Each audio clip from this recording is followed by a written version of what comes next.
ꯐꯣꯡꯗꯣꯛꯆꯔꯤ ꯏꯟꯁꯄꯦꯛꯇꯔ ꯇꯌꯥꯏ ꯊꯧꯔꯝ ꯑꯁꯤꯒꯤ ꯍꯟꯖꯟꯕ 94 ꯁꯨꯕ ꯇꯥꯡꯀꯛ ꯃꯌꯥꯝ ꯄꯨꯟꯅ ꯇꯥꯃꯤꯟꯅꯁꯤ꯫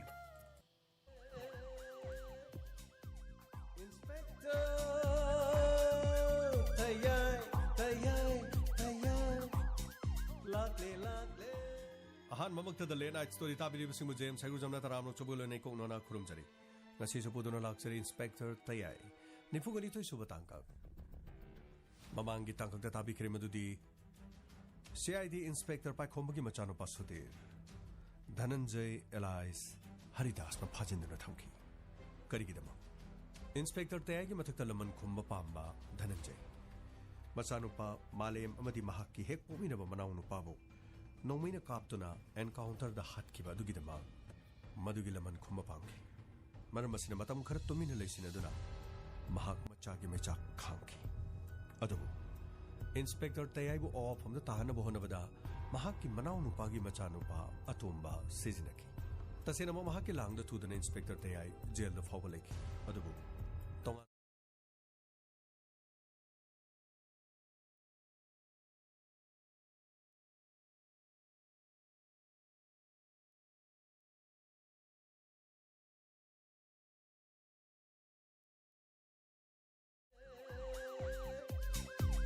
Inspector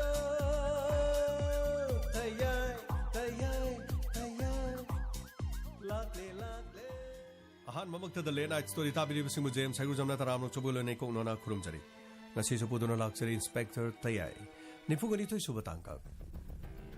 ꯃꯃꯥꯡꯒꯤ ꯇꯥꯡꯀꯛꯇ ꯇꯥꯕꯤꯈ꯭ꯔꯦ ꯃꯗꯨꯗꯤ CID ꯏꯟꯁꯄꯦꯛꯇꯔ ꯄꯥꯏꯈꯣꯝꯕꯒꯤ ꯃꯆꯥꯅꯨꯄꯥ ꯁꯨꯙꯤꯔ ꯙꯅꯟꯖय ꯑꯦꯂꯥꯏꯁ ꯍꯔꯤꯗꯥꯁꯅ ꯐꯥꯖꯤꯟꯗꯨꯅ ꯊꯝꯈꯤ꯫ ꯀꯔꯤꯒꯤꯗꯃꯛ? ꯏꯟꯁꯄꯦꯛꯇꯔ ꯇꯌꯥꯏꯒꯤ ꯃꯊꯛꯇ ꯂꯃꯟ ꯈꯨꯝꯕ ꯄꯥꯝꯕ ꯙꯅꯟꯖय ꯃꯆꯥꯅꯨꯄꯥ ꯃꯥꯂꯦꯝ ꯑꯃꯗꯤ ꯃꯍꯥꯛꯀꯤ ꯍꯦꯛ ꯄꯣꯛꯃꯤꯟꯅꯕ ꯃꯅꯥꯎꯅꯨꯄꯥꯕꯨ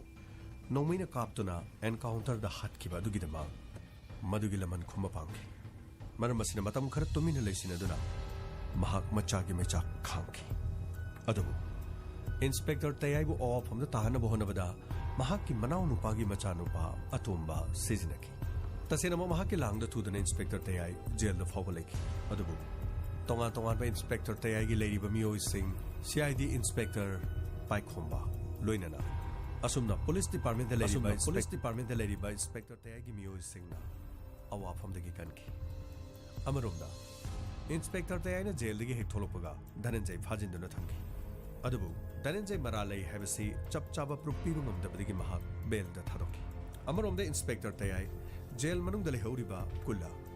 ꯃꯍꯥꯛꯀꯤ ꯅꯨꯄꯤ ꯍꯥꯠꯂꯦ ꯍꯥꯏꯕꯒꯤꯗꯃꯛ ꯖꯦꯜꯗ ꯂꯩꯔꯤꯕ ꯑꯗꯨ ꯖꯦꯜ ꯑꯗꯨꯗꯒꯤ ꯂꯧꯊꯣꯛꯅꯅꯕꯒꯤꯗꯃꯛ SI ꯔꯥꯖꯦꯟꯗ ꯍꯥꯏꯗꯨꯅ ꯑꯈꯟꯅꯕ ꯇꯤꯝ ꯑꯃꯅ ꯃꯥꯏꯄꯥꯛꯀꯤ ꯃꯔꯝꯗ ꯊꯤꯖꯤꯜꯍꯟꯈꯤ꯫ ꯃꯔꯛ ꯑꯁꯤꯗ ꯍꯔꯤꯗꯥꯁꯅ ꯏꯟꯁꯄꯦꯛꯇꯔ ꯄꯥꯏꯈꯣꯝꯕꯅ ꯄꯨꯝꯅꯃꯛ ꯑꯁꯤ ꯁꯣꯏꯍꯟꯕꯅꯤ ꯍꯥꯏꯗꯨꯅ CID ꯏꯟꯁꯄꯦꯛꯇꯔ ꯄꯥꯏꯈꯣꯝꯕꯕꯨ ꯂꯃꯟ ꯈꯨꯝꯕ ꯄꯥꯝꯕꯗꯒꯤ ꯃꯆꯥꯅꯨꯄꯥ ꯐꯥꯖꯤꯟꯗꯨꯅ ꯊꯝꯈꯤ꯫ ꯑꯃꯗꯤ ꯄꯥꯏꯈꯣꯝꯕꯗ ꯀꯣꯜ ꯇꯧꯗꯨꯅ ꯃꯆꯥꯅꯨꯄꯥꯒꯤ ꯄꯨꯟꯁꯤ ꯄꯥꯝꯂꯕꯗꯤ ꯇꯥꯃꯦꯡꯂꯣꯡꯒꯤ ꯀꯩꯊꯦꯜꯗ ꯂꯥꯛꯎ, ꯃꯐꯝ ꯑꯗꯨꯗ ꯃꯍꯥꯛꯀꯤ ꯃꯤ ꯉꯥꯏꯗꯨꯅ ꯂꯩꯒꯅꯤ ꯍꯥꯏꯗꯨꯅ ꯀꯧꯈꯤꯔꯝꯃꯤ꯫ ꯑꯃꯔꯣꯝꯗ ꯏꯟꯁꯄꯦꯛꯇꯔ ꯇꯌꯥꯏ ꯑꯃꯗꯤ ꯄꯥꯏꯈꯣꯝꯕ ꯇꯥꯟꯅꯔꯒ ꯇꯥꯃꯦꯡꯂꯣꯡꯗ ꯆꯠꯅꯅꯕꯒꯤ ꯇꯣꯉꯥꯟ ꯇꯣꯉꯥꯟꯕ ꯄ꯭ꯂꯥꯟ ꯀꯌꯥ ꯇꯧꯈꯤ꯫ ꯃꯔꯛ ꯑꯁꯤꯗ ꯒꯥꯡꯃꯩ ꯍꯔꯤꯗꯥꯁ ꯑꯦꯂꯥꯏꯁ ꯙꯅꯟꯖय ꯃꯍꯥꯛꯀꯤ ꯃꯃꯤꯡ ꯇꯥꯔꯨꯔꯒ ꯑꯃꯗꯤ ꯇꯥꯃꯦꯡꯂꯣꯡ ꯄꯜꯂꯛꯄ ꯃꯇꯝꯗ ꯍꯧꯈꯤꯕ ꯃꯍꯥꯛꯀꯤ ꯄꯨꯟꯁꯤ ꯋꯥꯔꯤ ꯑꯃ ꯅꯤꯡꯁꯤꯡꯂꯛꯈꯤ ꯑꯃꯗꯤ ꯃꯁꯥ ꯃꯊꯟꯇ ꯃꯔꯨꯝ ꯁꯣꯟꯈꯤ꯫ ꯅꯈꯣꯏ ꯀꯅꯥ ꯀꯅꯥ ꯂꯩ? ꯁꯔ, ꯑꯩꯈꯣꯏ ꯂꯩꯖꯩ꯫ ꯔꯥꯖꯦꯟ, ꯃꯤꯁꯟ ꯑꯁꯤꯒꯤꯗꯃꯛ ꯑꯩꯒꯤ ꯑꯈꯟꯅꯕ ꯇꯤꯝ ꯆꯥꯎꯕ, ꯊꯣꯏꯕ ꯑꯃꯗꯤ ꯑꯀꯤꯝ ꯃꯈꯣꯏꯗ ꯑꯩꯅ ꯂꯣꯏꯅ ꯄꯥꯎ ꯄꯤꯈ꯭ꯔꯕꯅꯤ꯫ ꯃꯈꯣꯏ ꯃꯐꯝ ꯑꯁꯤꯗ ꯂꯥꯛꯑꯅꯤ꯫ ꯑꯗꯨꯒ ꯑꯇꯣꯝꯕꯅ ꯁꯦꯟꯅꯕ ꯗ꯭ꯔꯦꯁ ꯑꯃ ꯂꯥꯛꯎ꯫ ꯁꯔ, ꯀꯔꯝꯕ ꯗ꯭ꯔꯦꯁꯅꯣ ꯁꯔ? ꯄꯨꯂꯤꯁꯀꯤ ꯗ꯭ꯔꯦꯁꯅꯤ꯫ ꯁꯔ, ꯃꯁꯤꯅ ꯀꯔꯤ? ꯔꯥꯖꯦꯟ, ꯆꯠꯀꯗꯧꯔꯤꯕ ꯃꯤꯁꯟ ꯑꯁꯤ ꯑꯔꯥꯏꯕ ꯃꯤꯁꯟ ꯑꯃ ꯅꯠꯇꯦ꯫ ꯑꯩꯈꯣꯏꯅ ꯍꯥꯟꯅ ꯇꯥꯃꯦꯡꯂꯣꯡꯗ ꯌꯧꯒꯅꯤ, ꯑꯗꯨꯒ ꯑꯩꯈꯣꯏꯒ ꯅꯈꯣꯏ ꯌꯥꯝꯅ ꯀꯥꯟꯅꯗꯅ ꯆꯠꯀꯅꯤ꯫ ꯑꯩꯈꯣꯏꯅ ꯃꯐꯝ ꯑꯗꯨꯗ ꯌꯧꯔꯦ ꯍꯥꯏꯕꯒ ꯅꯈꯣꯏꯗ ꯁꯣꯏꯗꯅ ꯄꯥꯎ ꯄꯤꯔꯛꯀꯅꯤ꯫ ꯑꯗꯨꯒ ꯃꯈꯥ ꯇꯥꯕꯗꯨ ꯀꯔꯤ ꯇꯧꯒꯗꯒꯦ ꯍꯥꯏꯕꯗꯨꯗꯤ ꯑꯩ ꯅꯈꯣꯏꯗ ꯃꯇꯝ ꯆꯥꯅ ꯄꯥꯎ ꯄꯤꯔꯛꯀꯦ꯫ ꯁꯔ, ꯑꯇꯣꯞꯄ ꯄꯨꯂꯤꯁ ꯐꯣꯔꯁ? ꯔꯥꯖꯦꯟ, ꯑꯇꯣꯞꯄ ꯄꯨꯂꯤꯁ ꯐꯣꯔꯁ ꯌꯥꯎꯕꯒꯤ ꯃꯊꯧ ꯇꯥꯗꯦ꯫ ꯔꯥꯍꯨꯜꯒꯤ ꯑꯅꯥꯕꯒꯤꯗꯃꯛ ꯁꯟꯇꯣꯁꯇꯤ ꯍꯣꯁꯄꯤꯇꯥꯜꯗ ꯂꯩꯔꯦ꯫ ꯑꯗꯨꯅ ꯆꯥꯎꯕꯅꯦ, ꯊꯣꯏꯕꯅꯦ, ꯑꯀꯤꯝꯅꯦ ꯃꯈꯣꯏ ꯑꯍꯨꯝꯗꯣ, ꯑꯗꯨꯒ ꯒꯥꯡꯃꯩꯁꯨ ꯁꯤꯗ ꯂꯩꯔꯦꯗꯅ, ꯅꯪꯁꯨ ꯂꯩꯔꯦ, ꯃꯤ ꯌꯥꯝꯅ ꯆꯠꯄꯒꯤ ꯃꯊꯧ ꯇꯥꯗꯦ꯫ ꯑꯗꯨꯒ ꯄꯥꯏꯈꯣꯝꯕ? ꯁꯔ, ꯄꯥꯏꯈꯣꯝꯕꯗꯤ ꯑꯩꯈꯣꯏꯒ ꯆꯠꯃꯤꯟꯅꯒꯗ꯭ꯔꯥ ꯁꯔ? ꯁꯨꯃꯥꯏꯅ ꯇꯧꯁꯤ, ꯑꯩꯒ ꯒꯥꯡꯃꯩꯒ ꯑꯃꯗꯤ ꯑꯇꯣꯝꯕꯒꯅ ꯍꯥꯟꯅ ꯃꯥꯡ ꯆꯠꯂꯒꯦ, मसीगी मथंगदा इकान कानदना नखोय लाकदब अदुगा तोंगानम गाड़ी अमदा पाइखोमबु मथंदा लांगदब सर मफम अदुदि कमायने खंगनि राजेन अदुगी नमक्तदि करिमदो वारो नखोयगी नरकता चावबा यौगन थोयबे यौगन आइना लोकेशन सोयदना थारकनि लोकेशन दु ट्रेस तोरगा मखोयने लेरिबा मफम अदु खंगदोकलबा मतुंगदा करम मफम द चकदगे हबदुदि मफम दु यौदरदि आइना खंग अदुगा सर करी लेरे राजेन सर मैपाकी मरमदा खुगी मी थादोक्तुना थिबदु मदुगी रिपोर्ट लेरे सर करी करी हरबा हजुबु माबु करी तोरगी सर मदुगी मतुंगदसु लेकाइदा मावा मपुरुबा लेत्रबा मीसिंग मदुगी इमुंगद चंगलुबगी लेकाइ मयामना फाबगी पुनमगी सिगुम थौदो क्यासु थोलम मदुना मरम ओरगा सर मागी थबक्तसु मते खर सस्टेन द लेरुरे अदुबा सर मेडिकल ग्राउंड महा हौजिति पेंसिल लौथुगा ले सर अदुबु मागी अतोबा बैकग्राउंड दे सर सेल थुंगी थुदोनो वाटपे इमुंग अमदि नथि अदुबु महाक्से सुमना नुपी अंगांग द खरा केस सेनबदि खर लेरमे सर सोयदना ओइगनि मदुमना महाना तंपाक लेमा हरिब मोगदो हालगा मपुरुबदुबु जेल द थाजन मंगमलिबनिद्रा फरे हौजिगिदि खोइगी मांगदा तारिबा सीआईडी इंस्पेक्टर पाइखोंबा महाकी मचानपा सुधीरबु कनबा मसे एखोइगी लेंद्रबन सर अदुगा अतोमदि कमदोबो सर अतोमदि मरा लेरे हेबसी कोना सो हाइक्रबन अदुना बई जेलदगी थादोरन अदुबु इनौनो नादा फारिबा ड्रग मया अमदि नोंमै मरुसि फंगलिबा पोलों क्यासगी सारसे थांगलबदि महाक्ति मपुनसे सुप जेलदगी थोरकपो सुगमरो अदुबु राजेन पोलोम सिंगसिदि अतोमगी नथि सर अदुदि धनंजयगी सर माने राजेन धनंजयगी नातनि महानंगसी सनालेपाक मणिपुर से कनामतन लौब ngamदब थिका लौब ngamलिबा कदाइदगी पैसानो अरुणबद महान असुगमदा हुरालनादा तालिब सेल थुमसिना महान पुनमसे तोब ngamलिबन मी अमतब महान ममित मी ओइन उब नथि अदुननि तौनिंगबद तोब महान ngamलिबस अदुदि सर करम कांदा राजे चप चाना हेरके हौजे पाइखोंबा मफम सिदा लाखिजन मदुगी मतुंग महान मफम सिदा लाकनि अदुगा करमने ससिगे हबदो अकोइ खनरसि फनी सर अमरोमदा पाइखोंबा महाके नुपीगा वारी सानारमी मोय पाबो इसा नुपादुबु कमदौदैनोबा हौजुबु करी पाउ लेरिगेबा से मामा अमुदा ताको नसा नुपादो धनंजयन भाजनदुना तामिलोंगी मफम अमदा लेरि हबदि हरिदना मफम अदुदा चलगा इचाकी पुंसिबु कन्नबु हनगे नंग करिमतो वारुन मोय पाबो मसिगी थबकसे यारदी तौबिरनो करिनो हाइसिबु मामा थबक तोरनो हाइसिबु करिनो थबक असिगी हक्तक्तगी चही क्या जंगल द लेरुरे हनकद थोरक्तुना अखोइगी इरक्ता मुक्तिन मसे थबक असिना मरम ओरगा इचानुपागी पुंसिबु मांगलबदि आइदि करी ओइगनि मामा अखोइ ngasi फावबद कनामता लांद्रिदना आइना लांदबदुनुबु अयु मसिदा हलक्किबनि नंगी नसासु कनामगी मफमदा लांकिबि लेति अदुबु इंस्पेक्टर तेगा खुइगा प्लान अमा तौदुनो लेरबनि नंग करिमतो वागन आई अमुतो चनबा तौके अदुगने सोइदनम किना साना पाबु टेक काइदना मफम सिदा पुरगनु बोहनगनि नंगना दुमना निंगनरबदिने आइगी थमोइसे सोंथबनि से मामा नसानो पागा खुगे सेना खानबा याबनाति आई मफम सिदा वांगांगदुनो किना लेबे यारो आई इंस्पेक्टर तेगी मनाक्ति हम थुनो सोंथ चनबा तौके फरे मोय पाबु आई लानिंग थोक सना मई चंगना मई कत्तुना लेजरमके नचानो पाबु करिगुमा मोय पाबुंगी खुद टेक्ता काइदना यौरबदि आइंगोद सोइदना पाउ पिबिरो आइना हरिबजे ताउ मामा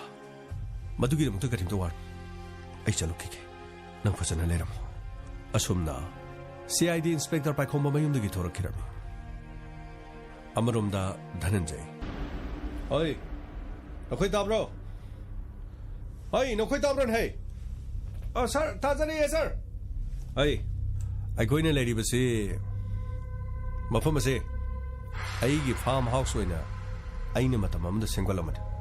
आइसु मफम असिदा सही कुन खरे हेल आइने लाक्ट्रिस अदुगा यो वाहेगे दाव मफम असिदा पाइखोम सोइदना लान अदुगा नखोय अनि खतंग थोगा तामेलोंगी बाजार गाड़ी अदुगी मनुंग फमदनो ले पाइखोमना बाजार हे योबगा ꯑꯩꯅ ꯄꯥꯈꯣꯝꯕꯒ ꯄꯥꯎ ꯐꯥꯎꯅꯔꯒ ꯃꯍꯥꯛꯅ ꯀꯩꯊꯦꯜ ꯑꯗꯨ ꯍꯦꯛ ꯌꯧꯕ ꯃꯇꯝꯗ ꯑꯩꯅ ꯃꯁꯛ ꯐꯖꯅ ꯇꯥꯛꯀꯅꯤ ꯃꯗꯨꯒꯤ ꯃꯇꯨꯡꯗ ꯃꯍꯥꯛꯄꯨ ꯑꯩꯈꯣꯏꯒꯤ ꯒꯥꯔꯤꯗ ꯇꯣꯡꯍꯜꯂꯕ ꯃꯇꯨꯡꯗ ꯃꯃꯤꯠ ꯑꯗꯣ ꯐꯤ ꯑꯃꯨꯕꯗꯨꯅ ꯄꯨꯟꯁꯤꯟꯒꯗꯕꯅꯤ ꯃꯗꯨꯗ ꯌꯥꯗ꯭ꯔꯒꯅ ꯅꯆꯥꯅꯨꯄꯥꯗꯨ ꯑꯩꯈꯣꯏ ꯎꯅꯍꯟꯕ ꯉꯝꯂꯔꯣꯏ ꯍꯥꯏꯒꯗꯕꯅꯤ ꯁꯣꯏꯗꯅꯃꯛꯀꯤ ꯃꯆꯥꯅꯨꯄꯥꯕꯨ ꯅꯨꯡꯁꯤꯕꯅꯤꯅ ꯃꯍꯥꯛ ꯌꯥꯒꯅꯤ ꯑꯩꯈꯣꯏꯒꯤ ꯂꯝꯕꯤꯁꯤ ꯃꯍꯥꯛ ꯈꯪꯍꯟꯕ ꯌꯥꯕ ꯅꯠꯇꯦ ꯑꯗꯨꯒ ꯑꯩꯒꯤ ꯃꯐꯝ ꯑꯁꯤꯒꯤ ꯐꯥꯔꯝ ꯍꯥꯎꯁ ꯑꯁꯤ ꯍꯦꯛ ꯌꯧꯕ ꯃꯇꯝꯗ ꯁꯔ ꯃꯍꯥꯛꯅ ꯑꯇꯣꯞꯄ ꯄꯨꯂꯤꯁ ꯐꯣꯔꯁ ꯄꯨꯔꯒ ꯂꯥꯛꯑꯣꯏꯗ꯭ꯔꯣ ꯁꯔ ꯃꯤꯊꯤꯕꯣꯡ ꯃꯐꯝ ꯑꯁꯤꯗ ꯄꯨꯂꯤꯁ ꯐꯣꯔꯁ ꯄꯨꯗꯨꯅ ꯂꯥꯛꯂꯕꯗꯤ ꯃꯆꯥꯅꯨꯄꯥꯁꯤ ꯑꯩꯈꯣꯏꯅ ꯀꯥꯞꯄꯒ ꯍꯥꯠꯂꯦꯗꯅ ꯒꯙꯥꯁꯤꯗꯤ ꯁꯔ ꯁꯨꯝ ꯈꯪꯖꯗꯕꯒꯤ ꯁꯔ ꯃꯆꯥꯅꯨꯄꯥꯗꯨ ꯀꯧꯊꯣꯔꯛꯑꯣ ꯅꯈꯣꯏ ꯀꯌꯥꯝ ꯐꯨꯈ꯭ꯔꯦ ꯁꯔ ꯈꯔꯗꯤ ꯉꯔꯥꯡ ꯐꯨꯈ꯭ꯔꯕꯅꯤ ꯁꯔ ꯄꯨꯊꯣꯔꯛꯑꯣ ꯆꯤꯡꯊꯣꯔꯛꯑꯣ ꯃꯈꯣꯡꯗ ꯄꯨꯜꯂꯤꯕꯗꯨ ꯊꯥꯗꯣꯛ ꯃꯈꯨꯠꯇ ꯄꯨꯜꯂꯤꯕꯗꯨꯗꯤ ꯑꯗꯨꯒ ꯃꯈꯨꯠ ꯇꯨꯡꯕꯟꯅꯔꯤꯕ ꯑꯗꯨꯒ ꯃꯈꯨꯠ ꯇꯨꯡꯕꯟꯅꯔꯤꯕ ꯑꯗꯨꯒ ꯃꯈꯨꯠ ꯇꯨꯡꯕꯟꯅꯔꯤꯕ ꯑꯗꯨꯗꯤ ꯊꯥꯗꯣꯛꯄ ꯌꯥꯗꯦ ꯃꯃꯥꯏꯗꯨ ꯐꯤ ꯑꯃꯨꯕꯗꯨꯅ ꯀꯨꯞꯁꯤꯜꯂꯨ ꯐꯅꯤ ꯁꯔ ꯚꯩ ꯆꯠꯁꯤꯜꯂꯣ ꯍꯧꯒꯠꯂꯣ ꯁꯥꯟꯅ ꯃꯄꯥꯟ ꯊꯣꯛꯂꯛꯏ ꯍꯧꯒꯠꯂꯣ ꯍꯧꯒꯠꯂꯣ ꯅꯈꯣꯏ ꯀꯅꯥ ꯀꯅꯥꯅꯣ ꯑꯩꯕꯨ ꯀꯔꯤꯒꯤꯗꯃꯛꯇ ꯃꯐꯝ ꯑꯁꯤꯗ ꯄꯨꯗꯨꯅ ꯂꯥꯛꯂꯤꯕꯅꯣ ꯑꯩꯅ ꯅꯈꯣꯏꯗ ꯀꯔꯤ ꯀꯥꯏꯈ꯭ꯔꯕꯒꯦ ꯍꯦ ꯑꯗꯨ ꯀꯔꯤꯝ ꯀꯥꯟꯅꯔꯣ ꯑꯥꯗ ꯁꯥꯔꯗ ꯍꯥꯏꯔꯆꯣ ꯑꯩꯈꯣꯏꯗꯤꯅꯦ ꯑꯣꯔꯗꯔꯒꯤ ꯃꯈꯥꯗ ꯇꯧꯕꯅꯤ ꯍꯧꯒꯠꯂꯣ ꯍꯧꯒꯠꯂꯣ ꯑꯥꯗ ꯁꯥꯔꯗ ꯍꯥꯏꯆꯣ ꯑꯗꯨ ꯋꯥꯍꯪꯗꯣ ꯑꯩꯈꯣꯏꯗ ꯍꯥꯏꯔꯛꯀꯅꯨ ꯍꯧꯒꯠꯂꯣ ꯑꯔꯦꯝꯕꯗ ꯆꯩ ꯆꯥꯗꯅ ꯇꯣꯛꯀꯅꯤꯀꯣ ꯍꯧꯒꯠꯂꯣꯅꯦ ꯁꯦ ꯍꯧꯒꯠꯂꯣ ꯁꯦ ꯁꯧꯒꯠꯄꯤꯒꯦꯁꯦ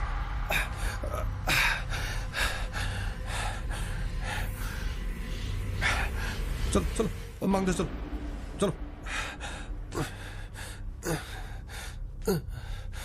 यारे से लेबो तखोंग से उखोंग टेंग पुनगे से पुनगे से अदुगने स्टेगी नाथोग चेंगे गादी खनगनो है सीदना तोकने अकोय बसे अकोय गी मी ngakani no mai paraga leise hek mafam sidagi chengane habdi nabang da phabu mangno hoy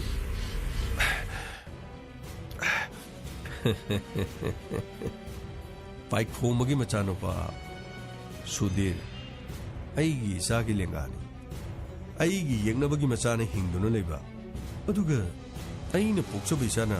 ताइबंग थादोक्तुना चक्किबा पाइखोमा सोइदनि गौरकिस मदुगी मतमदो अईना खौरांनांगाय थादो अईगी खुतु पुलिबछि थादो नंग कनानो हायो नंग कनानो हायो अई कनानोगा हरी नंगी अपोपबो हाटकदोरिबा नुपादुनिने करी अईगा अपोपनो नखोइदे करी लानखिदना अईगा अपोपगा एंगोंदा सिंगरिबसि करिगिनो हायो अईगा माइसा हाइदो अईगा माई ओनसिनदुना वारी सनासे से ए माई ओनसिनरगा वारी साबा लाइरिने मफम मसिदा नंगी अपोपा Lakpa ngairi habase nang khangdi अईगा अपोपा मदि अखोइदे करिगिदमता ताइना बिरबेन अईगी सुनंगुंबा नुंसीरबा इचानुपा अमा लेरमिने इचानुपादो इंस्पेक्टर तयाइना महाकना मरम मोइदुना अवाफमता तागे अदुगा मागी मतुंगदे इलिबा पुलिस की मियोसिंग अईगी इचानुपाबु पुंसी मांगहन फोनबदा अचौबा थौथाव लौकिबा गादन अदुबु इंस्पेक्टर तयागी मथक्ता अईना लमन खुमन फोनगी अदुगा अईना माबु जेल फावबा थमगी अदुबु नंगे अपोपो सीआईडी इंस्पेक्टर पाइखोमना मधु पुनमक्तो पमनमक अरेमो हेंगी हौजिक्ति अईना मिरोट ओइरबसु यारारो लोटलबसु सी जेलबसु सी संगसिलबसु सी अदुरबदी सीबकीदबा धनंजय एलाइस हरिदास अईशु सनारेपाक मणिपुर से तंखाई हेना पारिबा मियमनि मसी अईने नंगबु थमलिबा मफम से तामेंगलोंगी चावरबा मफम अमनि मसे अईने मतम अमदा अईगी हुमांग वंतना तान सेना लेरम मफम अदुबु ngасidi mafam asi ai yeknaba singi aroiba yatafam ohengadorabani dana nari lerbadi khutta puli bichi thakko ai gi paga lan thing nadring ida ai ga hana lan thing nasi kari mapa nung si ba masani ai shunung si ai gi chama lem leram labasu ai baso ai gi chama lem na soidana nung singani adubo kari matu waro ai gi cha leitrabadi ai gi yekna bagi so masala hen biati nangbu so mapam asdigi hingna chakani habadi thajaruno hey thado ai gi khuta puli bachi thado mapam asida ai gi apu bu ko dringa da na khoi ga gelam papanasi thonai gam na phaine pai khomagi masani habada kari matu wat palitin hey na khoi kana kana le sir na khoi na phu bu khara wali man he libana mase mapangala se khara ga lokto phujalo mahak ki phiba mase ubada apok po mapa aduna thamoi du machet machet kai ne na magi da phujalo phani sir nang ala phobra khoi san hai je chumra no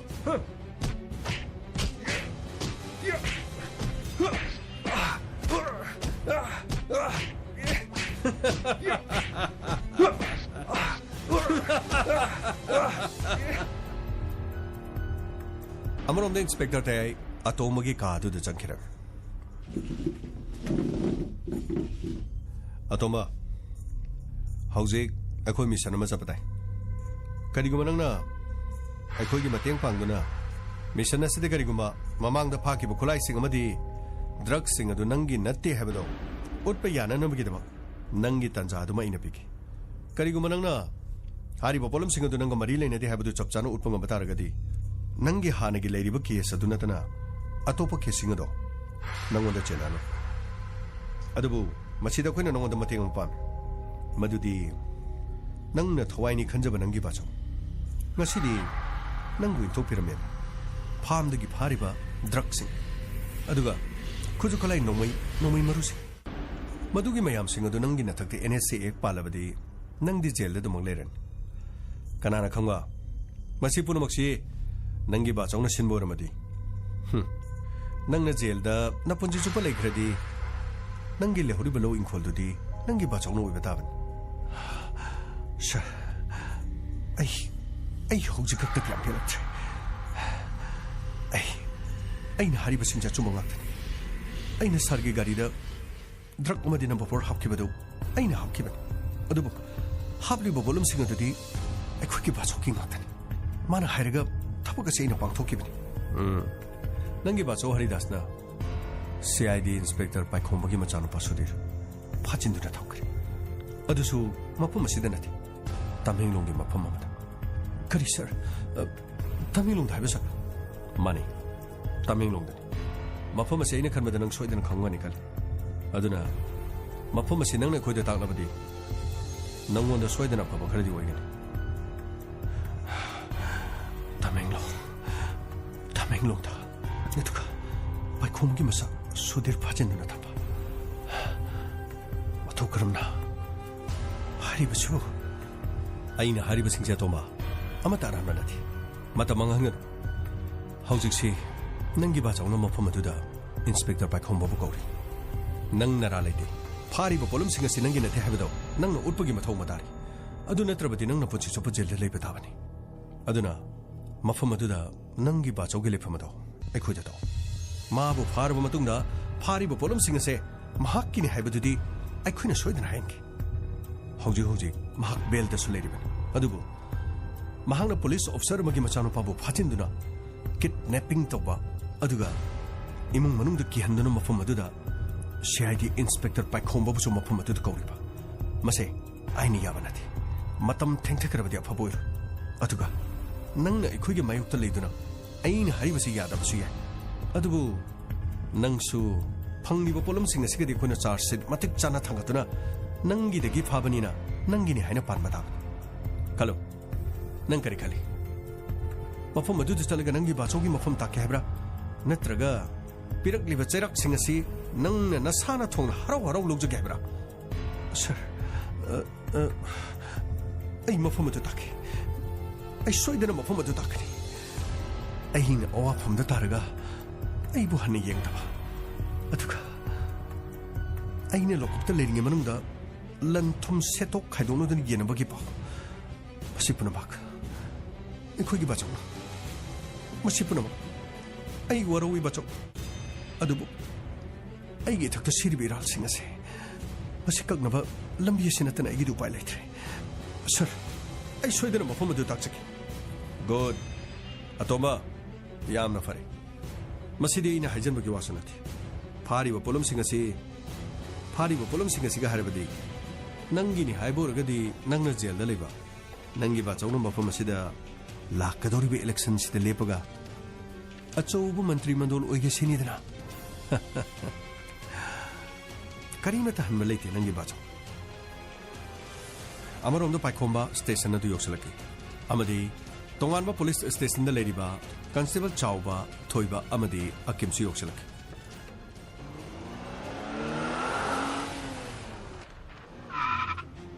sir ꯑꯩꯈꯣꯏ ꯌꯧꯖꯔꯦ sir ꯆꯥꯎꯕ ꯌꯥꯝꯅ ꯐꯔꯦ ꯑꯩꯒꯤ ꯂꯨꯔꯕ ꯇꯥꯟꯐꯝꯗ ꯅꯈꯣꯏ ꯅꯠꯇꯅ ꯂꯩꯇꯦ ꯍꯟꯗꯛ ꯊꯣꯛꯈꯤꯕ ꯔꯥꯍꯨꯜꯒꯤ ꯊꯧꯗꯣꯛꯇꯨ ꯌꯥꯝ ꯅꯨꯡꯉꯥꯏꯇꯦ ꯁꯔ ꯆꯥꯎꯕ ꯔꯥꯍꯨꯜꯒꯤ ꯐꯤꯕꯝ ꯍꯧꯖꯤꯛ ꯐꯥꯎꯕꯒꯤ ꯀꯔꯤꯝꯇ ꯍꯥꯏꯕ ꯉꯝꯗ꯭ꯔꯤ ꯑꯗꯨꯕꯨ ꯆꯥꯎꯕ ꯑꯩꯈꯣꯏꯅ ꯆꯠꯂꯤꯕ ꯀꯦꯁ ꯑꯁꯤꯗꯤ ꯃꯥꯏ ꯄꯥꯛꯇꯕ ꯌꯥꯗꯕꯅꯤ ꯀꯔꯤꯒꯨꯝꯕ ꯍꯧꯖꯤꯛ ꯔꯥꯍꯨꯜꯅ ꯐꯠꯇ ꯅꯨꯡꯗ ꯊꯣꯛꯂꯕꯗꯤ ꯑꯩꯈꯣꯏꯒꯤꯁꯨ ꯈ꯭ꯋꯥꯏꯗꯒꯤ ꯑꯋꯥꯕ ꯑꯃ ꯍꯥꯏꯕꯗꯨ ꯑꯣꯏꯒꯗꯧꯔꯤꯕꯅꯤ ꯑꯗꯨꯅ ꯆꯠꯀꯗꯧꯔꯤꯕ ꯃꯤꯁꯟ ꯑꯁꯤ ꯑꯩꯈꯣই ꯃꯥꯏ ꯄꯥꯛꯇꯕ ꯌꯥꯗꯕꯅꯤ ꯐꯒꯅꯤ ꯁꯔ ꯅꯈꯣꯏ ꯂꯣꯏꯅꯃꯛ ꯆꯦꯛꯁꯤꯟꯅ ꯂꯩ ꯅꯁꯥ ꯅꯁꯥꯒꯤ ꯇꯉꯥꯏꯐꯗꯕ ꯄꯣꯠꯂꯝꯁꯤꯡ ꯑꯗꯨ ꯅꯤꯡꯊꯤꯖꯅ ꯄꯦꯛ ꯇꯧ ꯐꯒꯅꯤ ꯁꯔ ꯑꯃꯨꯛꯇ ꯆꯪꯖꯔꯒꯦ ꯁꯔ ꯒꯥꯃꯩ ꯆꯪꯉꯣ ꯌꯥꯅꯤ ꯁꯔ ꯑꯩꯕꯨꯁꯨ ꯆꯠꯄꯗ ꯃꯁꯤꯡ ꯊꯥꯕ ꯅꯠꯇ꯭ꯔ ꯁꯔ ꯒꯥꯃꯩ ꯅꯪꯅ ꯁꯣꯏꯗꯅ ꯆꯠꯀꯅꯤ ꯅꯪ ꯅꯁꯥ ꯅꯨꯡꯉꯥꯏꯇꯕ꯭ꯔꯣ ꯃꯐꯝ ꯑꯁꯤꯗ ꯂꯩꯍꯧꯒꯦ ꯍꯥꯏꯕ꯭ꯔꯣ ꯁꯔ ꯑꯗꯨꯒꯤ ꯅꯠꯇꯦ ꯁꯔ ꯉꯁꯤꯒꯤ ꯆꯠꯀꯗꯕ ꯃꯤꯁꯟ ꯑꯁꯤꯗꯤ ꯁꯔ ꯑꯩꯅ ꯏꯁꯥ ꯅꯨꯡꯉꯥꯏꯇꯕ ꯑꯣꯏꯔꯁꯨ ꯁꯔ ꯑꯩ ꯉꯁꯤꯗꯤ ꯁꯣꯏꯗꯅ ꯆꯠꯀꯗꯕꯅꯤ ꯁꯔ ꯀꯔꯤꯒꯤꯅꯣ ꯒꯥꯃꯩ ꯅꯪꯒꯤ ꯃꯥꯏꯊꯣꯡꯗꯨ ꯅꯍꯥꯟ ꯃꯈꯩꯒꯤ ꯏꯃꯥꯟ ꯃꯥꯟꯅꯗꯦꯅ ꯁꯔ ꯃꯁꯤꯒꯤ ꯋꯥꯔꯤꯗꯤ ꯌꯥꯝꯅ ꯁꯥꯡꯉꯤ ꯁꯔ ꯆꯠꯂꯤꯕ ꯃꯤꯁꯟꯁꯤ ꯂꯣꯏꯔꯒ ꯁꯔꯗ ꯑꯩ ꯁꯣꯏꯗꯅ ꯋꯥꯔꯤ ꯂꯤꯖꯒꯦ ꯁꯔ ꯒꯥꯃꯩ ꯃꯤ ꯈꯨꯗꯤꯡꯃꯛꯀꯤ ꯋꯥꯔꯤꯗꯤ ꯂꯣꯏꯅ ꯂꯩꯒꯅꯤ ꯑꯗꯨꯒ ꯂꯣꯏꯕꯁꯨ ꯅꯥꯏꯔꯣ ꯒꯥꯃꯩ ꯇꯃꯦꯡꯂꯣꯡꯒꯤ ꯕꯖꯥꯔꯃꯛꯇꯒꯤꯔ ꯅꯪꯕꯣ ꯁꯔ ꯑꯗꯨꯗꯒꯤ ꯄꯪꯂꯥꯞꯇꯤ ꯂꯥꯞꯇ꯭ꯔꯦ ꯁꯔ ꯕꯖꯥꯔ ꯌꯧꯗ꯭ꯔꯤꯉꯩꯗ ꯍꯥꯏꯋꯦ ꯃꯅꯥꯛ ꯑꯗꯨꯋꯥꯏꯗꯅꯤ ꯁꯔ ꯑꯗꯨꯗꯤ ꯃꯐꯝ ꯑꯗꯨꯗ ꯅꯪꯒꯤ ꯐꯦꯃꯤꯂꯤ ꯁꯔ ꯑꯗꯨꯗꯤ ꯑꯩꯈꯣꯏꯒꯤ ꯃꯤꯁꯤꯡ ꯂꯣꯏꯅ ꯁꯨꯔꯕꯅꯤꯅ ꯁꯔ ꯍꯧꯖꯤꯛ ꯀꯔꯤ ꯋꯥꯠꯄ ꯂꯩꯕ꯭ꯔꯥ ꯁꯔ ꯍꯧꯖꯤꯛ ꯑꯩꯈꯣꯏ ꯆꯠꯅꯕ ꯇꯧꯔꯅꯤ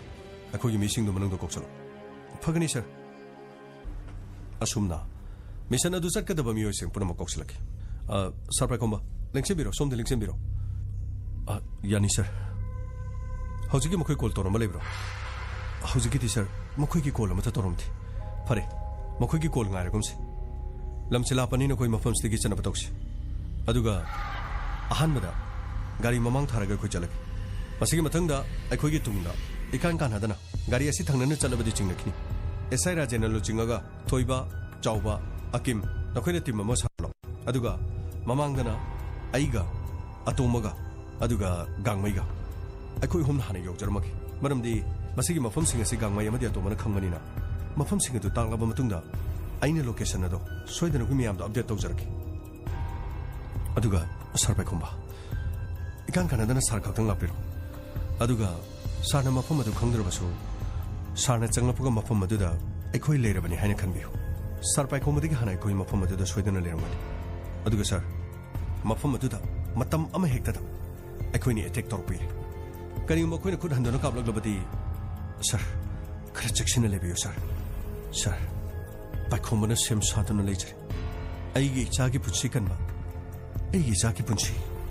ꯑꯩ ꯀꯟꯕ ꯄꯥꯝꯃꯤ ꯁꯥꯔ ꯄꯥꯏꯈꯣꯝꯕ ꯑꯗꯨꯒꯤꯗꯤ ꯀꯔꯤꯝꯇ ꯋꯥꯕꯤꯔꯨꯅꯨ ꯃꯁꯥꯒꯤ ꯃꯔꯥꯅ ꯀꯣꯛꯊꯣꯡ ꯐꯥꯔꯛꯄꯗꯒꯤ ꯃꯍꯥꯛꯀꯤ ꯂꯝꯕꯤꯗ ꯌꯦꯛꯅꯕ ꯂꯩꯕꯁꯤꯡ ꯑꯗꯣ ꯃꯗꯨꯗ ꯀꯜꯂꯛꯇꯅ ꯂꯃꯟ ꯈꯨꯝꯅꯤꯡꯗꯅ ꯇꯧꯔꯤ ꯑꯗꯨꯕꯨ ꯃꯍꯥꯛꯀꯤ ꯂꯃꯟ ꯈꯨꯝꯕꯗꯣ ꯑꯩꯈꯣꯏꯅ ꯑꯃꯠꯇ ꯑꯣꯏꯍꯜꯂꯦ ꯑꯗꯨꯗꯤ ꯒꯥꯡꯃꯩ ꯁꯔ ꯑꯇꯣꯝꯕꯗꯨ ꯀꯧꯊꯣꯔꯛꯑꯣ ꯑꯗꯨꯒ ꯃꯍꯥꯛꯀꯤ ꯃꯐꯤ ꯃꯔꯣꯜꯗꯨ ꯑꯩꯈꯣꯏꯒꯤ ꯄꯨꯂꯤꯁꯀꯤ ꯗ꯭ꯔꯦꯁꯇꯨ ꯁꯦꯠꯍꯟꯒꯗꯕꯅꯤ ꯑꯗꯨꯒ ꯔꯥꯖꯦꯟ ꯁꯔ ꯅꯈꯣꯏꯒꯤ ꯇꯤꯝ ꯁꯦꯝ ꯁꯥꯔꯕ꯭ꯔꯥ ꯁꯥꯖꯔꯦ ꯁꯔ ꯊꯣꯏꯕ ꯁꯔ ꯆꯥꯎꯕ ꯁꯔ ꯑꯀꯤꯝ ꯁꯔ ꯑꯗꯨꯗꯤ ꯅꯈꯣꯏ ꯇꯨꯡꯗ ꯂꯥꯛꯑꯣ ꯒꯥꯡꯃꯩ ꯁꯔ ꯂꯣꯏꯔꯦ ꯃꯥꯒꯤ ꯐꯤ ꯍꯣꯡꯉꯦ ꯁꯔ ꯀꯧꯊꯣꯔꯛꯑꯣ ꯑꯇꯣꯝꯕ ꯄꯨꯂꯤꯁꯀꯤ ꯗ꯭ꯔꯦꯁ ꯁꯦꯠꯂꯤꯕꯁꯤ ꯅꯪ ꯂꯥꯟꯅ ꯂꯧꯒꯅꯨ ꯀꯔꯤꯒꯨꯝꯕ ꯐꯠꯇ ꯅꯨꯡꯗ ꯊꯣꯛꯂꯛꯂꯕꯁꯨ नंगी पुंसीबु कन्हननबगिदमकन अदुदि अखोय चनब तौसी गो गो लेट्स मूव गामई गाड़ी स्टार्ट फगनी सर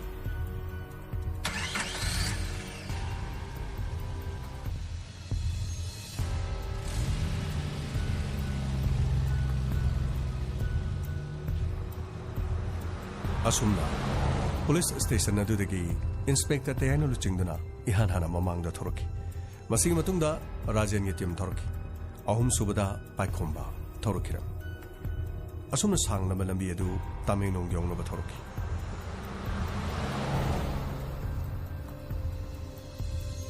मसिगी मतुंगदगी धनंजय पाइखोंबदा कॉल थोरकी हेलो हौजिक फावबा यौद्रिब्रो आई लंबीदी यमना कना लाई अईगी जागी मतुना म सोहनमिरमना नखोइना पामदु करिनो आई मफम अदुदा सोइदना लाकनी नखोइना पामदो अईगी फमदगी लौबियो अईगी जानुपागी पुंसिददी थादोबियो नचागी पुंसि कन्नननबगिदमक लाकले खरा थुनु योक्सरो अदुगा तामेंगलोंगी बाजार योगो मतमदा मफम अदुदा कोइगी मियानी गाड़ी एमदा लेगनी अदुगा नंगना नंगी गाड़ी खामलमनगा अखोई मीगी गाड़ी तोंगदना अखोइने लेरिबा मफम सिदा लाकदबनी फरी आई सोइदना लांगम होनचकी अदुबु अइना हाइजरी अइगी चानुपादु करिगुम मतुना अमाबत सोनबिगन लाओ करी मत सोलोइने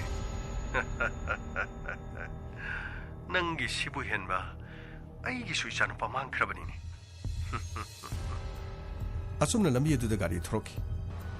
मसिगी मतुंगदा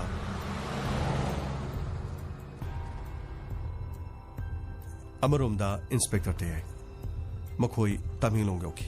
अमदी हरिदास की मफम अदुदा लेरिबा महाकी फार्म हाउस अदुगी लंबी अदु अतोमदा ताहनकिरम अमदी फार्म हाउस अदु यौनननबगिदमक संगसिनकिरम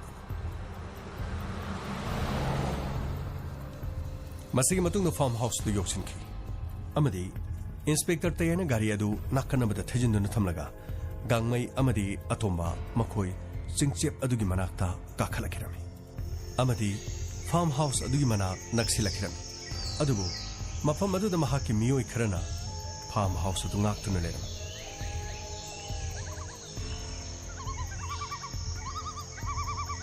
अमरोमदा इंस्पेक्टर तयाना मखोइना लेरिबा मफम अदुगी लोकेशन अदु मथंग मथंग थाकिरम अमदी महाकी लेरिबा पर्सनल सिंग अदुना लोकेशन अदु येंगदुना मफम अदुदा लाक्सिनरकी अमदी इंस्पेक्टर तयाना राजेन ताब्रा सर ताजरे सर अखोई हुजी लेरिसी नोंपोक थंब सरुकदन नखोइना मखा थंब अमदी नोंचु थंब सरुकदो नखोइ सिंतोकनदुना लेनब होनो अदुगा मफम मस्तिगी हिंगना अमता चलंगिबा यादे फगनी सर असुमना धनंजय की फार्म अदु इंस्पेक्टर तयागी महाकी मियोई सिंगना कोइसिनकिरम अमरोमदा पाइखोंबा तामेंगलोंग बाजार यौकी मसिगी मतुंगदा महाक धनंजय की फोन लापुंगाइकी अदुबु फोन लाक्तबदगी महाक उर लेदुना कोयेंगेंकी अदुबु धनंजय की मियोइना पाइखोंबगी मसक खंकी अमदी मनाक्ता संगसिनदुना काखलो अखोइगी गाड़ी दा चसे धनंजय की हे तुमी लेयो ममिंग पलकनो अखोने ताकनी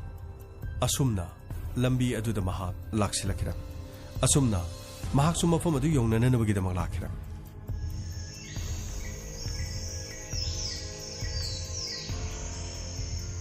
असुमना मियोई अनि अदुना धनंजय के लेफम अदुरा पाइखोंबा पुसिनकी वेलकम पाइखोंबा वेलकम धनंजय एगी चाबु थादो नखोइ निंगोंदा पामदु करिनो हायो एगी चाबु टिकटा काइदना थादोबियो नंसु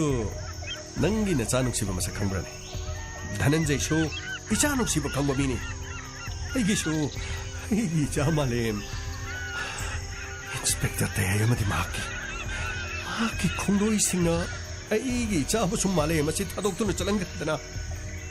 मसि खक्तनति एगी हेक पोमिनबा एगी नावबुसु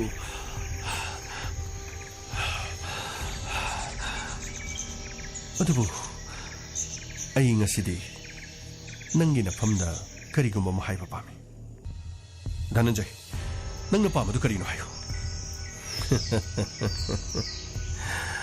ꯑꯩꯅ ꯄꯥꯝꯕꯗꯤ ꯑꯩꯒ ꯄꯨꯟꯅ ꯊꯕꯛ ꯆꯠꯃꯤꯟꯅꯕ ꯑꯗꯨꯒ ꯍꯧꯖꯤꯛꯇꯤ ꯑꯩꯒꯤ ꯏꯆꯥꯒꯤ ꯄꯨꯟꯁꯤꯁꯨ ꯃꯥꯡꯈ꯭ꯔꯦ ꯑꯗꯨꯅ ꯅꯪꯒꯤ ꯅꯆꯥꯒꯤ ꯄꯨꯟꯁꯤꯁꯤ ꯀꯟꯅꯤꯡꯂꯕꯗꯤ ꯏꯟꯁꯄꯦꯛꯇꯔ ꯇꯌꯥꯏꯗ ꯂꯩꯔꯤꯕ ꯑꯩꯒꯤ ꯆꯦ ꯆꯥꯡ ꯄꯨꯝꯅꯃꯛ ꯄꯩꯁꯥꯒꯤꯗꯤ ꯅꯪꯅ ꯄꯥꯝꯕ ꯈꯧꯖꯥꯎꯗꯣ ꯑꯩ ꯂꯣꯏꯅ ꯄꯤꯈꯤ ꯋꯥꯐꯝ ꯑꯁꯤꯗ ꯅꯪꯅ ꯌꯥꯔꯕꯗꯤ ꯅꯪꯒꯤ ꯅꯆꯥꯕꯨꯁꯨ ꯑꯩꯒꯤ ꯏꯆꯥꯒꯨꯝꯕꯅꯤ ꯑꯩꯅ ꯇꯦꯛꯇ ꯀꯥꯏꯗꯅ ꯊꯥꯗꯣꯛꯏ ꯑꯗꯨꯕꯨ ꯑꯍꯥꯟꯕꯒꯤ ꯑꯣꯏꯅ ꯅꯪꯒꯤ ꯅꯆꯥꯁꯤ ꯃꯇꯝ ꯈꯔꯗꯤ ꯑꯩꯒꯤ ꯅꯥꯛꯇ ꯊꯝꯈꯤ ꯅꯪ ꯀꯔꯤꯃꯠꯇ ꯈꯜꯂꯨꯅꯨ ꯅꯪꯒꯤ ꯅꯆꯥꯁꯤꯁꯨ ꯑꯩꯒꯤ ꯏꯆꯥꯒꯨꯝꯕꯅꯤ ꯏꯟꯁꯄꯦꯛꯇꯔ ꯇꯌꯥꯏꯒꯤ ꯁ꯭ꯇꯦꯁꯟꯗ ꯂꯩꯔꯤꯕ ꯑꯩꯒꯤ ꯏꯊꯛꯇ ꯁꯤꯔꯤꯕ ꯄꯣꯠꯂꯝꯁꯤꯡ ꯐꯒꯠꯈꯤꯕ ꯃꯗꯨꯒꯤ ꯗꯣꯀꯨꯃꯦꯟꯠꯁꯤꯡ ꯃꯗꯨ ꯄꯨꯝꯅꯃꯛꯇꯣ ꯆꯦ ꯆꯥꯡ ꯄꯨꯝꯅꯃꯛ ꯑꯩꯉꯣꯟꯗ ꯑꯃꯨꯛꯇ ꯁꯤꯟꯅꯧ ꯑꯗꯨꯔꯕꯗꯤ ꯅꯪꯒꯤ ꯅꯆꯥꯁꯤ ꯑꯩꯅ ꯇꯦꯛꯇ ꯀꯥꯏꯗꯅ ꯅꯪꯒꯤ ꯅꯐꯝꯗ ꯑꯗꯨꯝ ꯁꯤꯟꯅꯒꯅꯤ ꯑꯗꯨꯒ ꯑꯩꯒꯤ ꯐꯥꯔꯝ ꯍꯥꯎꯁꯇꯒꯤ ꯐꯪꯈꯤꯕ ꯑꯩꯒꯤ ꯂꯟ ꯊꯨꯝ ꯄꯨꯝꯅꯃꯛꯀꯤ ꯆꯦ ꯆꯥꯡ ꯑꯗꯨꯒ ꯑꯔꯨꯕ ꯗꯣꯀꯨꯃꯦꯟꯠꯁꯤꯡꯗꯣ ꯃꯗꯨ ꯈꯛꯇꯪ ꯑꯩꯒꯤ ꯈꯨꯠꯇꯒꯤ ꯌꯧꯍꯜꯂꯕꯗꯤ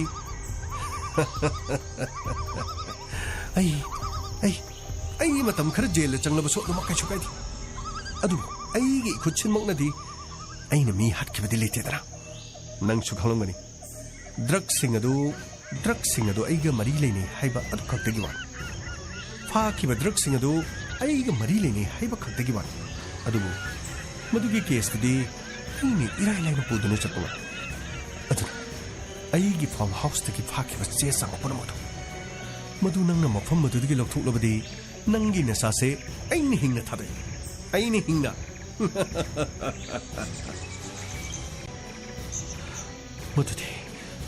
मधुदे आई सुंग ngomroi मधुगी थबक तो धनंजय आई मधुगी थबक तो ngam ए अदुदी नंगी नसासी सिबताबनी नंगी नसासी मकोक असिदा नंगैसिना मकोक असिदा नंगैसिना नते धनंजय मसिदा आई सातो मरम पुछरबे केससिदा आई साकरी मरी लेनबके ꯑꯩꯒ ꯅꯪꯒꯗ ꯉꯥꯟꯅꯁꯤ ꯑꯩꯒꯤ ꯏꯆꯥꯗꯣ ꯊꯥꯗꯣꯛꯈꯣ ꯔꯥꯃꯩ ꯃꯈꯣꯏꯁꯦ ꯑꯗꯨꯝ ꯎꯅꯗꯨꯅ ꯂꯩ ꯈ꯭ꯋꯥꯏꯗꯒꯤ ꯂꯨꯔꯤꯕꯗꯤ ꯃꯐꯝ ꯑꯁꯤꯗ ꯍꯦꯛꯇ ꯅꯣꯡꯃꯩ ꯀꯥꯞꯁꯤꯟꯕꯁꯨ ꯌꯥꯔꯣꯏꯗꯣꯔꯤ ꯑꯗꯨꯅ ꯑꯇꯣꯝꯕ ꯅꯪꯒꯤ ꯕꯥꯆꯧꯒ ꯅꯪꯒ ꯋꯥꯔꯤ ꯁꯥꯟꯅꯕ ꯄꯥꯝꯗ꯭ꯔꯣ ꯁꯔ ꯑꯩ ꯃꯥꯒ ꯋꯥꯔꯤ ꯁꯥꯟꯅꯕ ꯄꯥꯝꯃꯦ ꯍꯧꯖꯤꯛꯁꯨ ꯃꯍꯥꯛꯅ ꯍꯥꯏꯔꯤꯕꯁꯦ ꯑꯩꯕꯨ ꯀꯟꯕꯒꯤ ꯋꯥꯐꯝ ꯂꯩꯇ꯭ꯔꯦ पुलिस स्टेशन लेरिबा माकिनि हाइने खंगनबा साखिसिंग चे चांग पुनमुक्त लोकथोलगा अइबु हेना ऑफम द ताना होनरि सर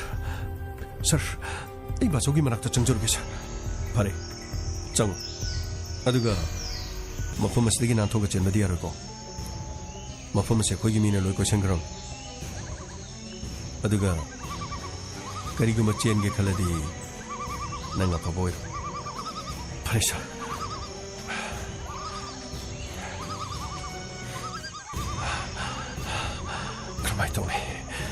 मफम असिदि पुलिसना लोय क्वेश्चन करे अइबु नाथोलबगी तंजा असिदि मफम असि नतना अइगी खुदोंग चाबा मतसु लेरलोय अइबु अमोना पुलिसकी खुदा ताबा हाइबसे पुंसि चुप जेलदा लेगदोरबदि अदुरबदि सिबा चंगबा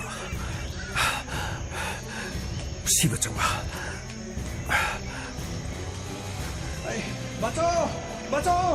अइ ले बचो अइ Making a simple little noise of which you're going to go missing.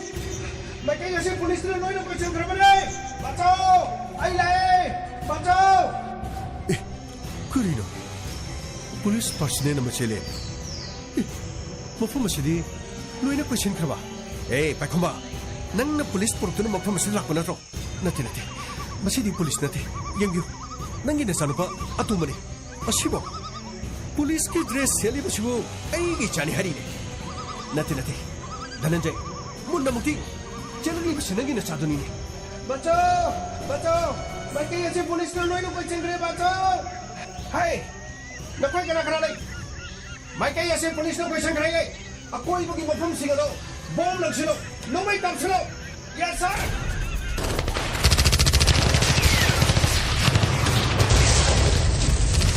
हाय क्या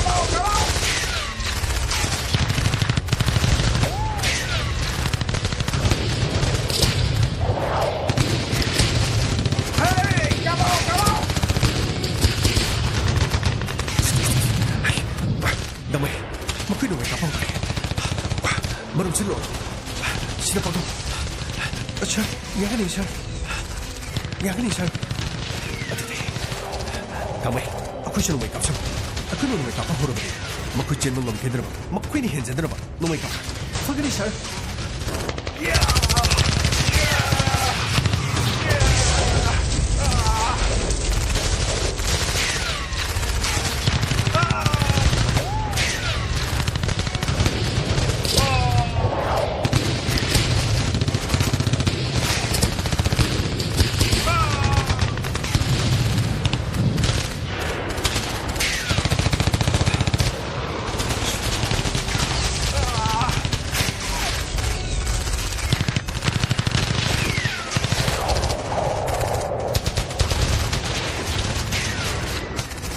असुमना नोमेना कापलकपदा गेट अदुदा सेंसेल लिबा पुलिस की फिजोन सेटपा अदु पुलिस पर्सनल ओइबोय खंदना धनंजयना नोमेना काप हे पुलिस पुलिस का जो सेंसेल न थोय मांग बतारे दो बचाओ आइरे बचाओ पुलिस के ड्रेस से लगा आइगी जानुपा तुम सारी बनी न थोय अदु मांग बतारे दो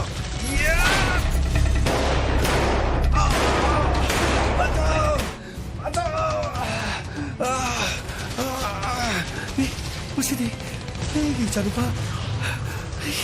ini jatuh menina.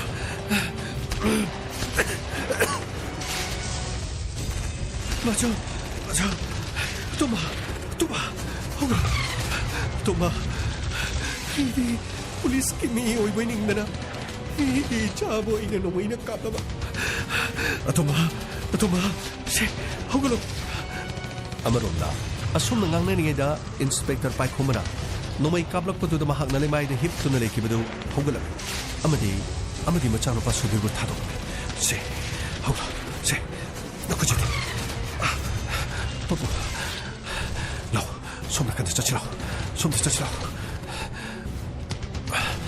सिगिना कंद लो पपुंगी तुम दलेको मफम से पुलिस पर्सनल सिन सु क्वेश्चन दु लेरा लो सोमदा Ini jatuh mak, ini jatuh mak, ini makikut,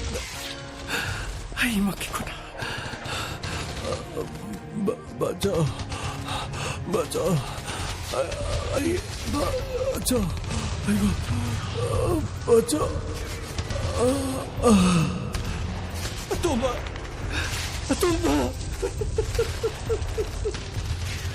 Atoma, Atoma,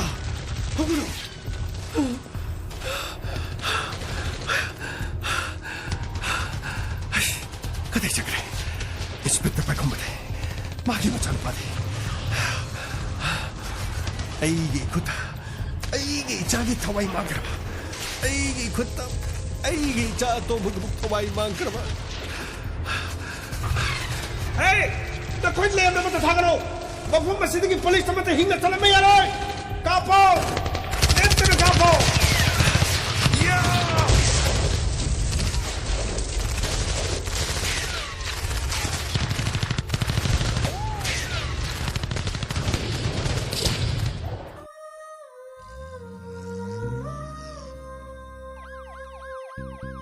Lakle.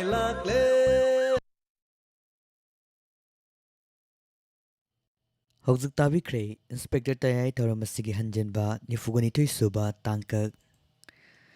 मखल मतल के धर्म के संदुक्तुना ताहंजरिबा से मेगाहर्ट्ज मरफु ड्रामाथोई 10.2 डायमंड रेडियो खोंजमदगी संदुक्सबा रेडियो चैनल सिगी अनिसुबा थौरम परेंगनी अदमना हौजक ताबिरिबा से